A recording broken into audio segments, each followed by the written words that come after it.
জানিয়ে দেব এই মুহূর্তে হাতে পাওয়া সর্বশেষ গুরুত্বপূর্ণ আপডেট আন্তর্জাতিক সংবাদ। শুরুতেই জানাবো ইরানিরা পেশাদার দাবারও ট্রাম্পকে তেহরানের জবাব। মার্কিন প্রেসিডেন্ট ডোনাল্ড ট্রাম্পের সঙ্গে আলোচনায় ইরানিরা নিজেদের পেশাদার দাবাড়ু হিসেবে প্রমাণ করেছে বলে মন্তব্য করেছেন তেহরান। ট্রাম্প ইরানের সঙ্গে যুক্তরাষ্ট্রের সম্পর্ক এবং আলোচনাকে দাবা খেলার সঙ্গে তুলনা করবার পর এ মন্তব্য করেছে ইরানের পররাষ্ট্র মন্ত্রণালয়। খবর টাইমস অফ ইসরায়েলের। এবারে জানাবো নেতানিয়াহু গাজা পরিকল্পনা প্রত্যাখ্যান করায় নিজের অবস্থান জানালো হোয়াইট হাউস। মার্কিন প্রেসিডেন্ট ডোনাল্ড ট্রাম্পের গাজা পরিকল্পনা প্রত্যাখ্যানের বিষয়ে ইসরায়েলের প্রধানমন্ত্রী বেনিয়ামিন নেতানিয়াহুর অবস্থান নিয়ে হোয়াইট হাউস উদ্বিগ্ন নয় বলে জানিয়েছে মার্কিন কর্মকর্তারা। নেতানিয়াহুর বক্তব্যকে তারা নির্বাচনী প্রচারের অংশ হিসেবে দেখছেন বলে ইসরায়েলি গণমাধ্যম চ্যানেল 12-এর এক প্রতিবেদনে বলা হয়েছে। জানাবো আবারও উত্তাল ভারত, ঝাড়খণ্ডের রাজপথে জেনজিরা। এবার দেশটির ঝাড়খণ্ডের রাজপথে নেমে এসেছে জেনজি শিক্ষার্থীরা। সোমবার রাজ্যের বিধানসভা অভিমুখে বিক্ষোভ শুরু করেছেন তারা। এ সময় আন্দোলনকারীদের উপর লাঠিচার্জ, জলকামান এবং কাঁদানে গ্যাস নিক্ষেপ করেছে পুলিশ। জানিয়ে দেব রাশিয়ায় ইউক্রেনের ভয়াবহ ড্রোন হামলায় নিহত অন্তত 13। রাশিয়ার তাতারাস্তানে ইউক্রেনের এক ড্রোন হামলায় অন্তত 13 জন নিহত হয়েছেন। 4 বছরেরও বেশি সময় ধরে চলা এই যুদ্ধে এটি রাশিয়ার ভূখণ্ডে অন্যতম বড় প্রাণঘাতী ঘটনা। ইউক্রেন সীমান্ত থেকে 1000 কিলোমিটারেরও বেশি দূরে অবস্থিত শিল্পনগরী নিজনেকামাস্কের একটি তেল শোধনাগারে এই হামলা চালানো হয়েছে বলে দাবি করেছে কিয়েভ।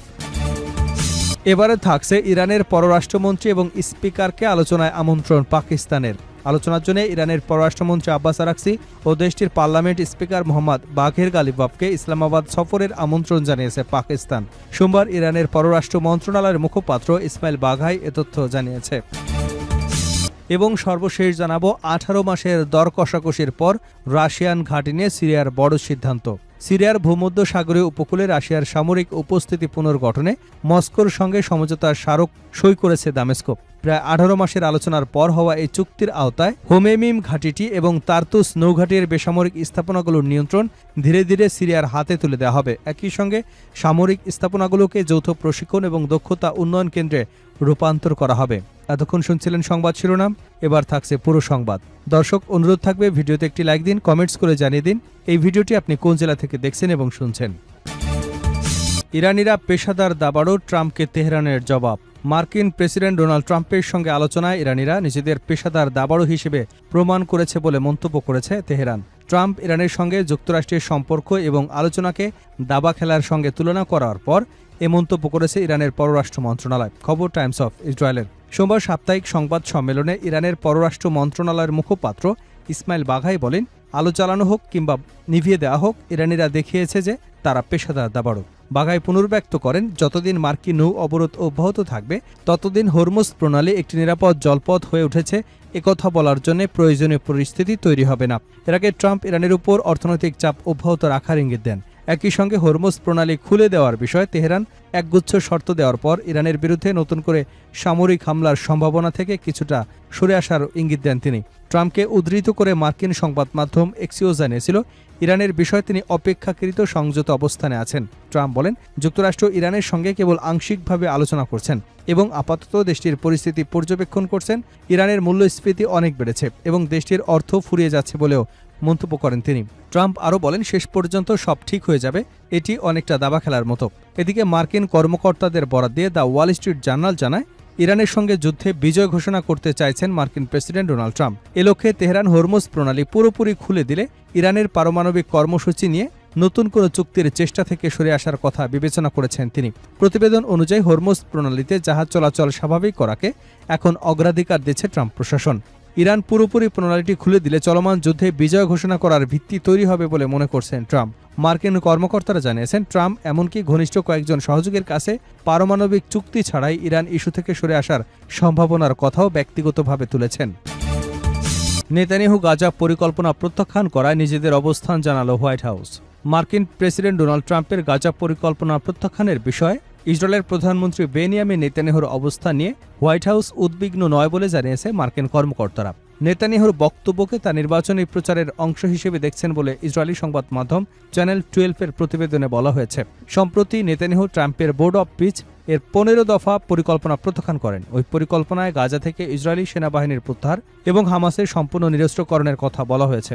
তবে হোয়াইট হাউসের কর্মকর্তারা বলছেন, নেতানিয়াহুর মন্তব্য নিয়ে তারা উদ্বিগ্ন নন। তার মতে, নির্বাচনী সময়ের রাজনৈতিক বাস্তবতার কারণে নেতানিয়াহুকে এমন বক্তব্য দিতে হচ্ছে। চ্যানেল 12-কে এক জ্যেষ্ঠ মার্কিন কর্মকর্তা বলেন, নেতানিয়াহুর মন্তব্য নিয়ে তারা বিচলিত নন। তারা তার রাজনৈতিক প্রয়োজনীয়তা বোঝেন। তবে তিনি যদি যুক্তরাষ্ট্রের প্রত্যাশা অনুযায়ী কাজ চালিয়ে যান, বিশেষ করে গাজায় হামলা নিয়ন্ত্রণে রাখেন, তাহলে এ নিয়ে তাদের কোনো সমস্যা নেই। মার্কিন কর্মকর্তারা আরও উল্লেখ করেন, গত 5 দিন ধরে গাজায় ইসরায়েলি হামলা বন্ধ রয়েছে। একই সময়ে ইসরায়েলি বাহিনীর তথাকথিত হলুদ রেখার পশ্চিমে গাজার আরও গভীরে অবস্থান নেয়নি। চ্যানেল 12-এর মার্কিন বিষয়ক প্রতিনিধি বারাক রাভিদের প্রতিবেদনে বলা হয়, গত এক সপ্তাহে নেতানিয়াহু ট্রাম্পের দূত এবং জামাতা জারেড কুশনারের সঙ্গে কথা বলেন। এ সময় তিনি জানান, হামাস নিরস্ত্রীকরণে রাজি হবে বলে তিনি মনে করেন না। তবে তিনি 15 দফার পরিকল্পনাকে সুযোগ দিতে প্রস্তুত। এর অংশ হিসেবে গাজায় হামলা নিয়ন্ত্রণে রাখা এবং ইসরায়েলি বাহিনীকে হলুদ রেখার পশ্চিমে পাঠানোর বিষয়ে নেতানিয়াহুর সম্মতি দেন বলে প্রতিবেদনে উল্লেখ করা হয় এবং ইসরায়েলি বাহিনীকে হলুদ রেখার পশ্চিমে না পাঠানোর বিষয়ে নেতানিয়াহু সম্মতি দেন বলে প্রতিবেদনে উল্লেখ করা হয়। প্রতিবেদনটিতে বলা হয়, যুক্তরাষ্ট্র গাজার পরিস্থিতি খুব ঘনিষ্ঠভাবে পর্যবেক্ষণ করছে এবং এখন পর্যন্ত নেতানিয়াহু তার দেওয়া প্রতিশ্রুতি মেনে চলছেন। ফলে হামাসের প্রতি ওয়াশিংটনের বার্তা হল, 5 দিন ধরে গাজায় ইসরায়েলি হামলা হয়নি, ইসরায়েলি বাহিনী হলুদ রেখার পেছনে ফিরে গেছে এবং এখন হামাসের নিরস্ত্রীকরণ প্রক্রিয়া শুরু করার সময় এসেছে। আবারও উত্তাল ভারত, ঝাড়খণ্ডের রাজপথে জেনজিরা। পরীক্ষায় অনিয়ম, প্রশ্ন ফাঁসের অভিযোগে আবারও উত্তাল হয়ে উঠেছে ভারত। এবার দেশটির ঝাড়খণ্ডের রাজপথে নেমে এসেছে জেনজি শিক্ষার্থীরা। সোমবার রাজ্যের বিধানসভা অভিমুখে বিক্ষোভ করেছেন তারা। এ সময় আন্দোলনকারীদের উপর লাঠিচার্জ, জলকামান এবং কাঁদানে গ্যাস নিক্ষেপ করেছে পুলিশ। ভারতীয় সংবাদ মাধ্যম এনডিটিভির এক প্রতিবেদনে উঠে এসেছে এসব চাঞ্চল্যকর তথ্য। জানা যায়, প্রশ্নপত্র ফাঁস এবং নিয়োগ পরীক্ষায় অনিয়মের প্রতিবাদে ঝাড়খণ্ডের রাজধানী রাঁচিতে জেনজি আন্দোলন ঘিরে এই উত্তপ্ত পরিস্থিতি তৈরি হয়। সোমবার ঝাড়খণ্ড বিধানসভা অভিযানে নামেন হাজার হাজার শিক্ষার্থী। তাদের অভিযোগ, বারবার প্রশ্নপত্র ফাঁসের কারণে তরুণদের ক্যারিয়ার ক্ষতিগ্রস্ত হচ্ছে।